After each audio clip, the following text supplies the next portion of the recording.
A man with a small mustache, a bowler hat, and a cane walked onto the screen. His clothes were too big, his movements too exaggerated, but in just a few seconds, people started to laugh. He could trip over his own feet and turn it into a dance. He could show sadness without saying a word. This was Charlie Chaplin, the man who made the whole world laugh and cry. Did you know that Charles Chaplin once entered a look-alike contest of himself and lost? It sounds unbelievable, but it's true. His face became so famous that even he could not win against people pretending to be him. This was the power of his image. But before becoming the most recognizable man in silent cinema, Chaplin was just a poor boy from London, struggling to survive. His story is not just about movies. It is about determination, creativity, and the ability to turn sadness into laughter. Today, we will follow his journey from the streets of London to the golden age of Hollywood. If you want to improve your English while learning about one of the greatest filmmakers in history, stay with us until the end. Like this video and subscribe to our channel so you don't miss more inspiring stories like this one. Now, let's go back in time to where it all began.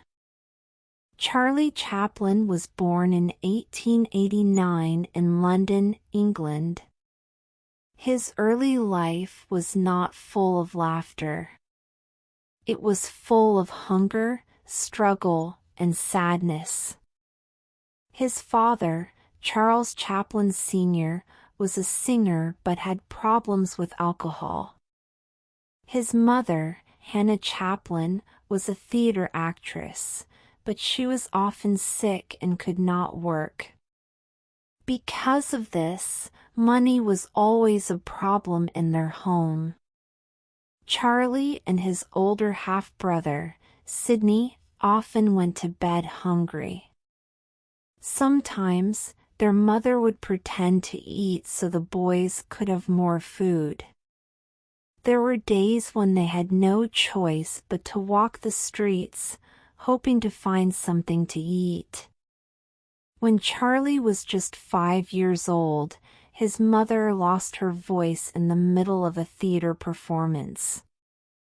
She could not sing, and the audience started to get angry. The manager of the theater needed someone to continue the show. Little Charlie, watching from the side of the stage, walked onto the stage and started singing. The audience laughed and clapped. That was the first time Charlie Chaplin made people smile. He was just a child, but at that moment, he knew he wanted to be a performer. Life did not get easier. His father left the family and died when Charlie was only 10 years old. His mother became too sick to take care of him and Sidney. The brothers were sent to a workhouse, a place where poor children had to live and work for food. Charlie was lonely, but he never gave up. He loved to watch people on the streets, studying how they moved and talked. Without knowing it, he was already preparing for his future in comedy. One day, Charlie was invited to join a group of child dancers called the 8 Lancashire Lads. It was not a big job, but it was his first step into the world of entertainment. He was poor, he was alone, but he had a dream. And dreams, no matter how small, can change everything. Charlie Chaplin grew up in a world of struggle, but he never stopped dreaming. His passion for performing only grew stronger. After his time with the 8 Lancashire Lads, he knew he wanted to do more than just dance. He wanted to act, make people laugh, and tell stories through performance. His brother Sidney was one of the most important people in his life. Sidney had always been like a father figure to Charlie, guiding him and protecting him. Even when they were just boys, Sidney believed Charlie had something special, a kind of magic that made people pay attention. So when Sidney started working in the theater, he helped Charlie find small jobs too. At first, it was just little roles, walking onto the stage, saying a few lines, or playing a minor character in a comedy act. But every time Charlie stepped in front of an audience, something incredible happened. People laughed. Charlie loved the feeling of making others happy. He realized that laughter was powerful. It could make people forget their problems, even if just for a moment. And Charlie, who had known sadness his whole life, wanted nothing more than to bring joy to others. At 16, Charlie got his first real acting job. He joined a theater company that performed classic plays. It wasn't comedy, but he learned a lot about how to use his body and face to express emotions. Then, in 1908, he got an even bigger opportunity. He joined Fred Carnot's theater company. Carnot was one of the biggest names in comedy at the time. His shows were famous for their physical humor, where actors would trip, fall, and chase each other across the stage in perfectly timed chaos. Charlie had found his place. He trained hard, learning how to move his body in funny and unexpected ways. He practiced every day, watching himself in the mirror to perfect his movements. He didn't just want to be good, he wanted to be the best. And it didn't take long for people to notice. The Carnot Company traveled all over England, performing in different cities. Everywhere they went, Charlie was the one who stole the show. He had a natural gift. He could turn the smallest movement into something hilarious. Even a simple walk across the stage could make the audience burst into laughter. But the real adventure began in 1910 when Fred Carnot decided to take his company to America.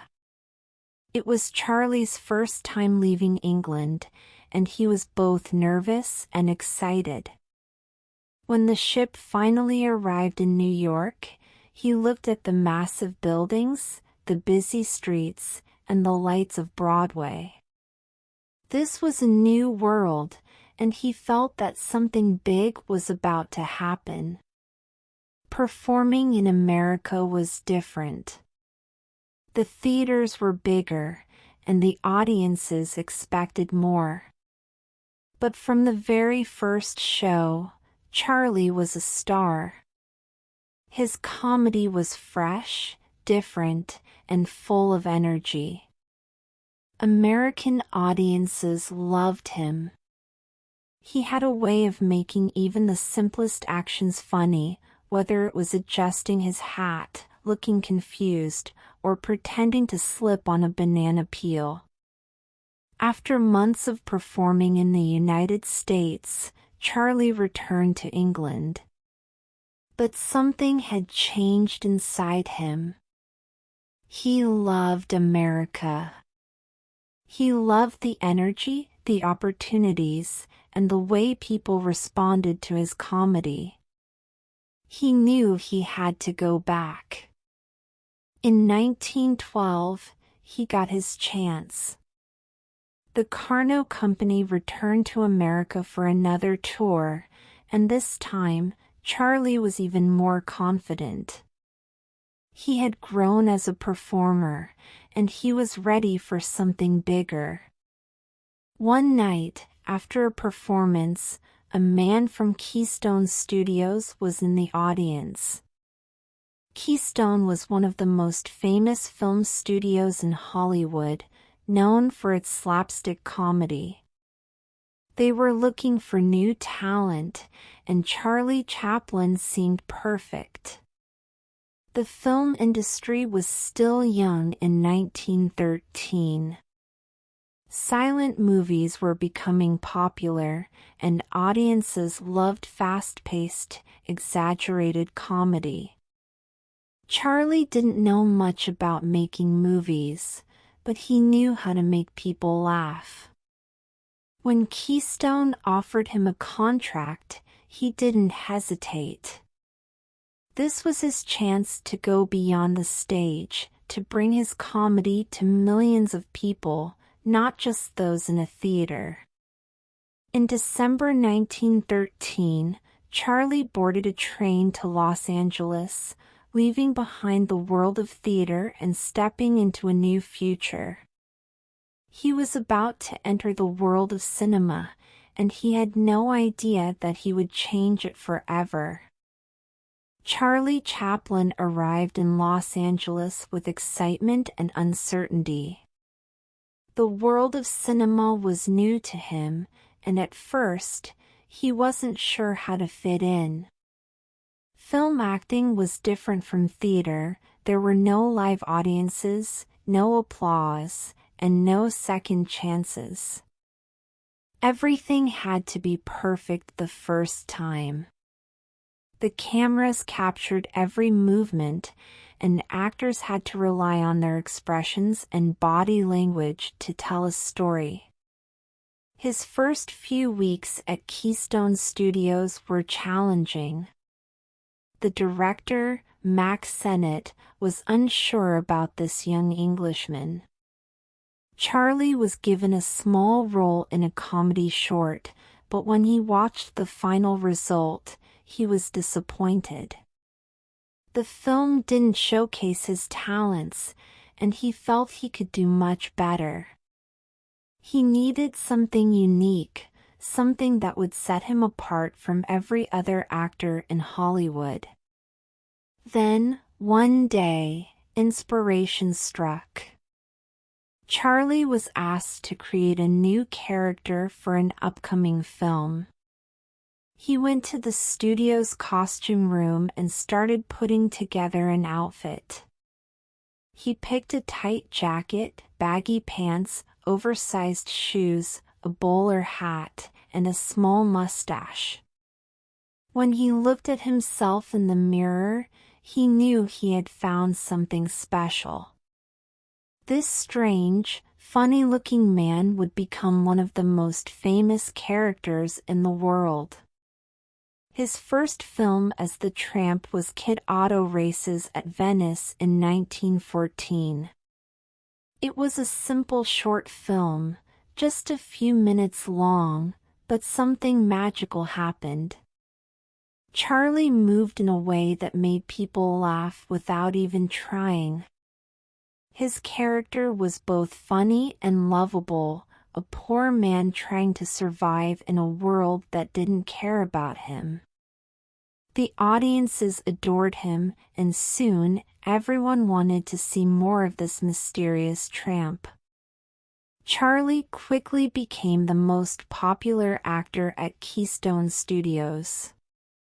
He started directing his own films, adding more depth and emotion to his comedy. The Tramp wasn't just a clown, he had a heart. He was innocent, kind, and always trying to do the right thing, even when life was unfair. People connected with him because they saw themselves in his struggles. By 1915, Charlie Chaplin was a sensation. His films were selling out theaters across America, and he became the highest-paid actor in Hollywood. But he wasn't satisfied. He wanted more control over his work, more creative freedom. He left Keystone and moved to SNA Studios, where he had the chance to develop his style even further. Over the next few years, he refined the tramp character, making him more complex and human.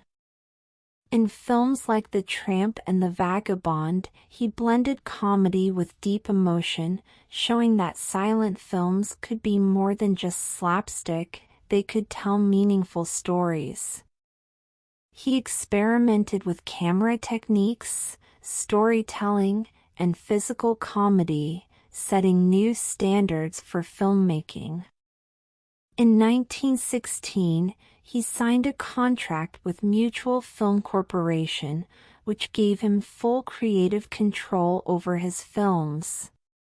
He made classics like The Floorwalker, The Rink, and Easy Street, each one showing his growing mastery of cinema. His comedy was universal. People from all over the world, no matter their language, could understand and enjoy his films.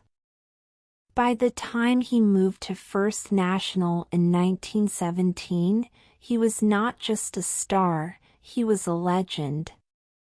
His tramp character had become a symbol of resilience and hope. People were struggling with the effects of World War I, and Charlie's films gave them something to smile about. He was no longer just a comedian, he was a storyteller who could make the world laugh and cry at the same time. But this was just the beginning. Charlie Chaplin was about to enter the most creative and successful period of his life, and his influence on cinema would only continue to grow. By the 1920s, Charlie Chaplin was the most famous man in the world. His tramp character had captured the hearts of millions, and his films were in constant demand.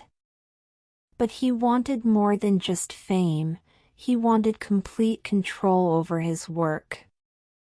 In 1919, he took a bold step and co-founded United Artists with Douglas Fairbanks, Mary Pickford, and D.W. Griffith. This gave him the freedom to produce, direct, and distribute his films without interference from big studios. He was now fully independent, able to make films exactly as he envisioned them. With this creative freedom, Chaplin began working on some of his greatest films. In 1921, he released The Kid, a deeply personal film that blended comedy and emotion in a way no one had seen before. The story followed the tramp, who adopts an abandoned child, played by Jackie Coogan. The relationship between the two characters reflected Chaplin's own childhood struggles and his longing for a father figure. The film was a massive success, proving that silent films could be more than just entertainment, they could make audiences laugh and cry at the same time. Charlie became known for his obsessive perfectionism. He would shoot scenes hundreds of times until they felt just right. His dedication paid off. In 1925, he released The Gold Rush, one of the most iconic films of the silent era. The tramp, in search of gold in the Klondike, faces hunger, loneliness, and love.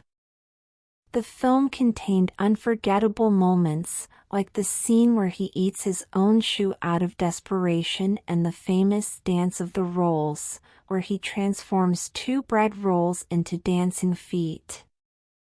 Chaplin later said it was the film he wanted to be remembered for. While Chaplin was at the peak of his success, the film industry was changing. In 1927, The Jazz Singer became the first major film with synchronized sound, marking the birth of the talkies. Hollywood quickly embraced this new technology, but Chaplin was hesitant. He believed silent films were a universal language, accessible to people all over the world regardless of language or culture. He feared that giving the tramp a voice would take away his charm and mystery. Despite the pressure to conform, Chaplin stood by his artistic vision. In 1931, he released City Lights, a silent film in an era when almost every other film had sound. The story followed the tramp as he falls in love with a blind flower girl, doing everything in his power to help her. The film was both hilarious and deeply moving, especially its final scene, where the girl, now able to see, realizes who the tramp truly is. Many consider it one of the most powerful moments in film history. Chaplin had proven that silent cinema could still thrive in the age of sound. But the world was changing, and even he could not resist it forever. He continued to resist talking films, but eventually, he realized he had to evolve. The tramp's silent world was coming to an end, and his next film would be one of the most ambitious and daring projects of his career. As the world changed, Charlie Chaplin changed with it. The 1930s were a difficult time. The Great Depression left millions unemployed, and political tensions were rising in Europe. Charlie saw what was happening and knew he had to speak through his art. He decided to make a film that would challenge the rise of dictatorship and show the world the dangers of fascism. His next project was The Great Dictator, released in 1940. It was his first true talking film, and it was unlike anything he had done before. In the movie, he played two roles, a humble Jewish barber and a ruthless dictator named Adenoid Hinkle, a clear parody of Adolf Hitler. The film was bold, satirical, and deeply meaningful. It mixed comedy with political commentary, showing the absurdity of tyranny. At the time, the United States was still neutral in World War II, and some people believed Charlie was taking a dangerous risk by making a film that directly attacked Hitler. But he didn't care about the controversy. He believed it was important to fight against oppression, even if it meant putting his own career in danger. The film's most memorable moment came in its final scene. Instead of comedy, Charlie delivered a powerful speech about humanity, freedom, and hope. He spoke directly to the audience, urging them to resist hatred and fight for a better world. It was a message that resonated deeply, and to this day, it remains one of the greatest speeches in cinema history. Despite its strong message, The Great Dictator was a massive success. It was nominated for 5 Academy Awards and became one of Charlie's most celebrated films. But not everyone appreciated his political statements. His outspoken views and criticisms of capitalism and war made him a target. As the years passed, suspicions about his political beliefs grew. In the 1950s, during the era of McCarthyism, many artists in Hollywood were accused of being communists.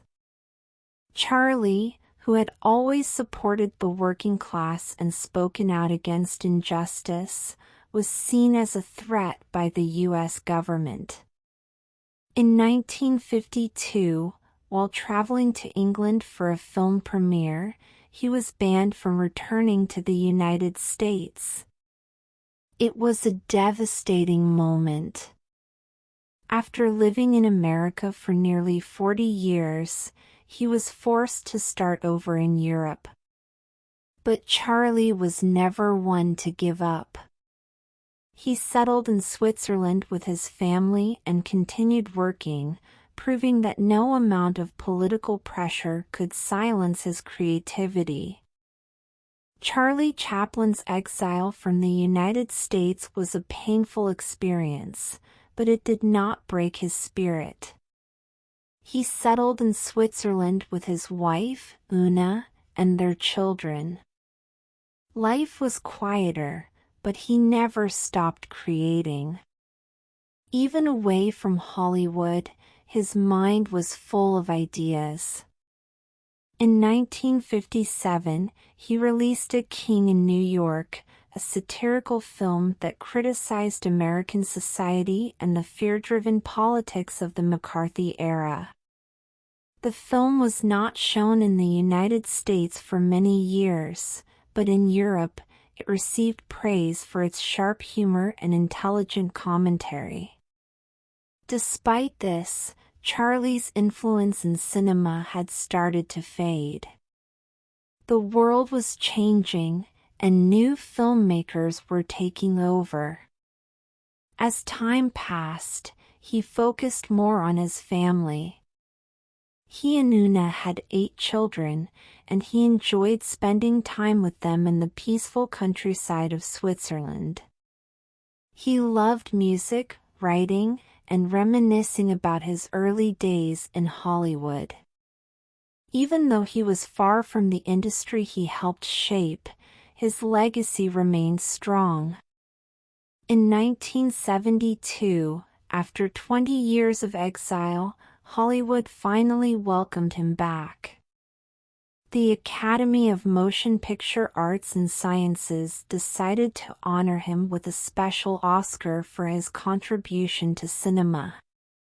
When he arrived in Los Angeles, he was met with a standing ovation. The audience applauded him for over 12 minutes, the longest ovation in Oscar history. It was a moment of redemption. In his later years, his health began to decline, but his impact on film remained undeniable.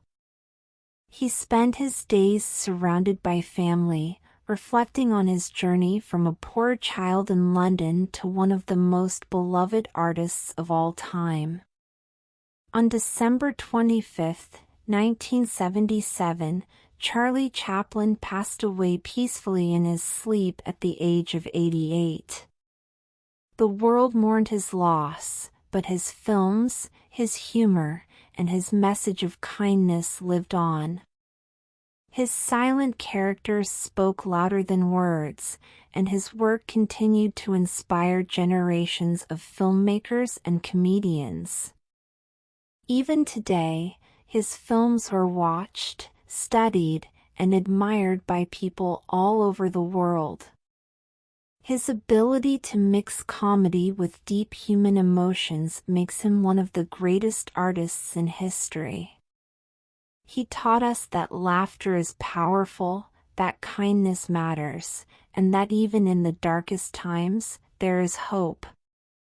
Do you want to improve your English 20x faster? Whether it's grammar, conversation, or fluency, we have the perfect material for you. Click the link in the description or the first pinned comment and take your English to the next level.